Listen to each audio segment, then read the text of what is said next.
古人没有冰箱，怎样制造冰块？在今天看来，可以轻易得到的冰，在没有制冷技术的古代，那可是稀罕物。商周时期，宫廷就有专门管理冰块的官员，叫陵人。他们每年12月到湖面上采冰，封存在冰窖里，用树叶等材料隔热，以备夏季使用。到魏晋南北朝时期，挖井藏冰越来越普遍，规模也越来越大。曹操就于公元210年修建冰井台，高8丈，深15尺，里面建有许多小冰井，与铜雀台、金凤台并称为邺城3台。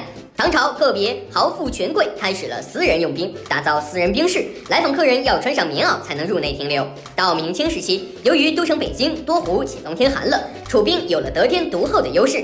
以顺治年间为例，官方冰窖年储量可高达20多万块冰，总重可达2万多吨。怎么样，古人的智慧你服了吗？